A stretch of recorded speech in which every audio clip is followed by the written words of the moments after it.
Assalamualaikum warahmatullahi wabarakatuh. Waalaikumsalam warahmatullahi wabarakatuh. Bagaimana kabar kalian hari ini adik-adik? Alhamdulillah, luar biasa. Alhamdulillah.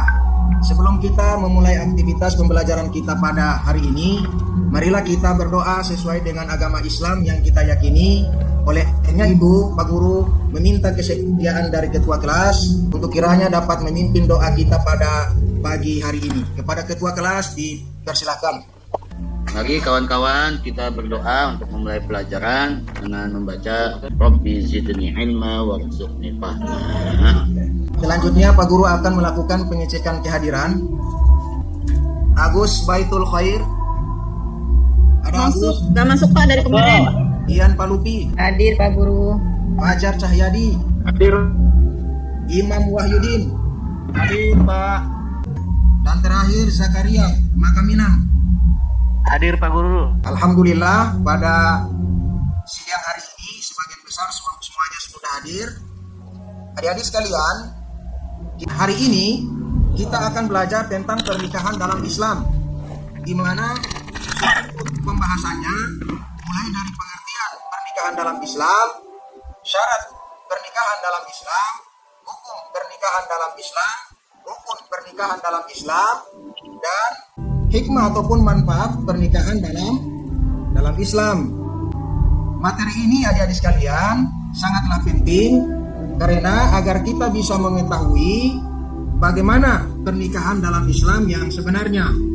Namun sebelum kita mempelajari materi ini, terlebih dahulu Pak Guru akan menyampaikan kompetensi dasar terhadap penjelasan daripada materi ini. Pertama, meyakini kebenaran ketentuan pelaksanaan pernikahan berdasarkan syariat Islam. Kedua, menunjukkan sikap bersatu dan kebersamaan dalam lingkungan masyarakat sebagai implementasi ketentuan pernikahan dalam Islam. Ketiga, menganalisis dan mengevaluasi ketentuan pernikahan dalam Islam. Dan yang keempat, menyajikan prinsip-prinsip pernikahan dalam Islam. Adapun tujuan pembelajaran kita pada siang hari ini adik-adik, satu, meyakini kebenaran ketentuan pelaksanaan pernikahan berdasarkan syariat Islam. Kedua, menunjukkan sikap bersatu dan kebersamaan dalam lingkungan masyarakat sebagai implementasi ketentuan pernikahan dalam Islam. Ketiga, menjelaskan ketentuan pelaksanaan pernikahan berdasarkan syariat Islam. Dan yang keempat, menjelaskan dalil-dalil tentang pelaksanaan pernikahan berdasarkan syariat Islam. Adik-adik siswa yang Pak Guru cintai dan banggakan, kata pernikahan sudah sering kita lihat dan kita dengar dalam kehidupan sehari-hari. Betul atau tidak adik-adik? Betul. Kira-kira siapa yang bisa menjelaskan kepada Pak Guru apa yang dimaksud dengan pernikahan? Saya Pak. Ya, silakan Imam Wahyudin. Pernikahan itu adalah hubungan yang sah yang telah diikat melalui ijab kabul Pak. Ya, bagus. Ada lagi yang lain? Saya Pak Guru, saya. Ya, silakan Mardiana. Pernikahan adalah bersatunya dua hati yang berbeda melalui ikatan suci Pak. Ya, bagus Mardiana. Perlu Pak Guru tambahkan bahwa pernikahan dalam Islam secara istilah adalah suatu akad yang menghalalkan pergaulan antara laki-laki dengan seorang perempuan yang bukan mahramnya, sehingga melahirkan hak-hak dan kewajiban di antara keduanya dengan menggunakan lafaz ijab kabul. Sementara dalam pengertian yang luas adik-adik, pernikahan merupakan ikatan lahir dan batin yang dilaksanakan menurut syariat Islam antara seorang laki-laki dan perempuan untuk hidup bersama dalam satu rumah tangga guna mendapatkan keturunan. Adapun pengertian pernikahan menurut Undang-Undang Perkawinan Nomor 1 Tahun 1974, pertama, ikatan lahir batin antara seorang pria dengan dalam kompilasi hukum Islam pasal 2 bahwa perkawinan menurut hukum Islam adalah perkawinan atau pernikahan yaitu akad yang sangat kuat atau mitsaqon gholizon untuk mentaati perintah Allah dan melaksanakannya merupakan ibadah. Adik-adik sekalian, hukum nikah dalam Islam itu ada 5, tergantung kondisi dari seseorang. Pertama, mubah, kedua, sunnah, ketiga, wajib, keempat, makruh, dan yang kelima adalah haram. Baik adik-adik sekalian, Pak Guru akan jelaskan satu persatu. Hukum nikah yang pertama adalah mubah. Hukum ini kembali kepada hukum asal, di mana hukum ini berlaku bagi seseorang yang tidak terdesak oleh alasan-alasan yang mewajibkan nikah atau mengharamkannya. Hukum nikah yang kedua adalah sunnah. Hukum ini berlaku bagi seseorang yang memiliki bekal untuk hidup berkeluarga, mampu secara jasmani dan rohani untuk menyongsong kehidupan berumah tangga, dan dirinya tidak khawatir terjerumus dalam praktek perzinahan. Yang ketiga, hukum nikah yang ketiga itu adalah wajib, di mana hukum ini berlaku bagi siapapun juga yang telah mencapai kedewasaan jasmani dan rohani, memiliki bekal untuk menafkahi istri, dan khawatir dirinya akan terjerumus dalam perbuatan keji, zina, jika hasrat kuatnya untuk menikah tidak diwujudkan. Yang keempat, hukum nikah yang keempat yaitu makruh. Hukum ini berlaku bagi seseorang yang belum mempunyai bekal untuk menafkahi keluarganya, walaupun dirinya telah siap secara fisik untuk menyongsong kehidupan berumah tangga, dan ia tidak khawatir terjerumus dalam praktek perzinahan hingga datang waktu yang paling tepat untuknya. Dan yang terakhir, adik-adik sekalian, hukum nikah yang terakhir yaitu haram, yaitu hukum ini berlaku bagi seseorang yang menikah dengan tujuan menyakiti, mempermainkannya, serta memeras hartanya. Selanjutnya, adik-adik sekalian, mohon diperhatikan syarat nikah. Syarat nikah itu adik-adik ada 6. Pertama, beragama Islam. Kedua, bukan mahram.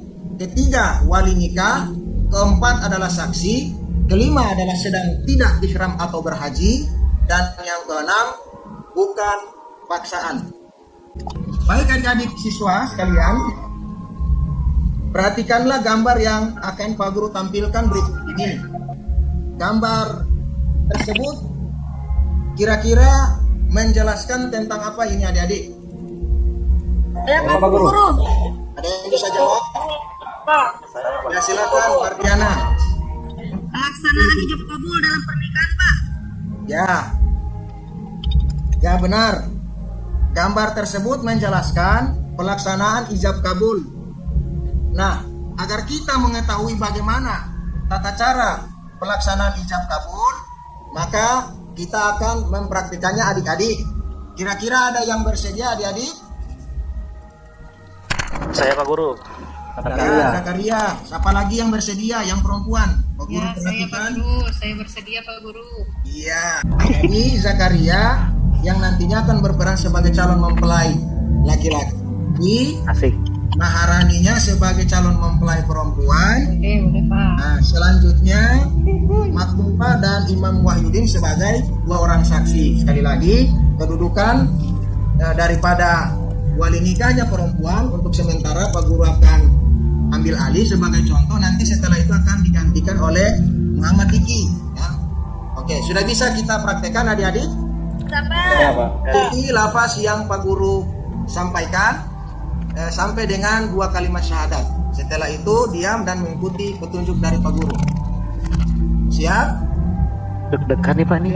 Ya, oke. A'udzubillahi minasyaitonirrajim. A'udzu billahi minasyaitonir rajim. Bismillahirrahmanirrahim. Bismillahirrahmanirrahim. Astaghfirullahaladzim. Astaghfirullahal azim. Alladzi La la ilaha illa ilaha huwal hayyul qayyum huwal hayyul qayyum wa atubu ilaih. Asyhadu an la ilaha illallah Asyhadu an la ilaha illallah wa asyhadu anna Muhammadar Rasulullah. wa asyhadu anna Muhammadar Rasulullah. Ya Zakaria bin Makamilan, aku nikahkan dan kawinkan engkau dengan putri kandungku atas nama Maharani binti Kairupan dengan seperangkat alat sholat dan cincin emas seberat 50 gram dibayar tunai. Apakah engkau terima nikahnya dengan mahar tersebut? Saya terima nikahnya dengan mahar tersebut. Bagaimana saksi? Cepat sekali. Alhamdulillah. Alhamdulillahirabbil alamin. Nah, selanjutnya nantinya yang akan berperan sebagai wali nikahnya perempuan Muhammad dan calon mempelai laki-lakinya masih sama, calon mempelai perempuannya juga masih sama, demikian juga dengan dua orang saksi. Bismillahirrahmanirrahim. Bismillahirrahmanirrahim. Astaghfirullahaladzim. Astaghfirullahaladzim. Alladzi la ilaha illa huwal hayyul qayyum. Alladzi la ilaha illa huwal hayyul qayyum. Wa atubu ilaih. Wa atubu ilaih. Asyhadu an la ilaha illallah. Asyhadu an la ilaha illallah. Wa asyhadu anna Muhammadan abduhu wa rasuluh. Wa asyhadu anna Muhammadan abduhu wa rasuluh. Ya Zakaria bin Makaminan, aku nikahkan dan kawinkan engkau dengan putri kandungku atas nama Maharani binti Kairupan dengan seperangkat alat sholat dan cincin emas seberat 50 gram dibayar tunai. Aku terima nikahnya dengan mahar tersebut. Bagaimana saksi? Beri. Ya, baik, terima kasih adik-adik. Nah, ini sebentar Pak Guru akan jelaskan bagaimana kedudukan tata cara pelaksanaan ijab kabul yang telah kita praktekkan tadi. Ini bersinggungan dengan rukun nikah dalam Islam. Apakah terpenuhi semuanya ataukah tidak? Nah, pertama, rukun nikah dalam Islam itu ada 5. Pertama, adanya mempelai laki-laki. Yang kedua, adanya mempelai perempuan. Yang ketiga, adanya wali nikahnya perempuan. Yang keempat, adanya 2 orang saksi. Dan yang kelima, adanya akad ataupun ijab kabul. Nah, tadi ada pertanyaan dari Umi. Ini Zakaria sudah mau bulan madu. Nah, kedudukannya karena Pak Guru bukanlah merupakan ayah kandung dari Maharani, maka rukun nikahnya dinyatakan tidak sah. Jadi Zakaria jangan dulu minta malam pertama karena belum halal. Ya. Materi selanjutnya adik-adik sekalian yaitu hikmah nikah dalam Islam. Hikmah ataupun manfaat nikah dalam Islam itu ada 2. Pertama, hikmah bagi individu dan keluarga, dan yang kedua, hikmah bagi masyarakat. Nah, hikmah bagi individu dan keluarga adik-adik, paling tidak di sini ada 3. Pertama, terwujudnya kehidupan yang tenang dan tentram karena terjalinnya cinta dan kasih sayang di antara sesama sesuai dengan Quran Surah Ar-Rum ayat 21. Dan yang ketiga, pernikahan tidak saja hanya menjalankan hak dan kewajiban bagi suami istri yang terpenuhi, akan tetapi rasa saling mengerti di antara keduanya pun harus dipahami. Adik-adik sekalian, dari mulai pertama Pak Guru menjelaskan dan kita sama-sama membahas tentang materi ini, kira-kira siapa yang bisa menyimpulkan materi ini? Ada yang bisa? Ada Pak. Ya, silakan Fajar. Baik, di pelajaran kita hari ini adalah tentang pernikahan yang tercatat dalam Undang-Undang Perkawinan Nomor 1 Tahun 1974, ikatan lahir batin antara seorang pria dengan seorang perempuan sebagai suami istri dengan tujuan membentuk keluarga rumah tangga yang bahagia dan kekal berdasarkan ketuhanan yang Maha Esa. Itu Pak. Baik, terima kasih karena sudah menyimpulkan pokok pembahasan kita pada siang hari ini. Demikianlah pembahasan materi ini kita adik-adik, dan kita akan berjumpa lagi di minggu yang akan datang masih dengan pembahasan materi yang sama, tetapi subpokok materi kita berbeda. Dan marilah pembelajaran kita tutup dengan sama-sama membacakan hamdalah. Alhamdulillah.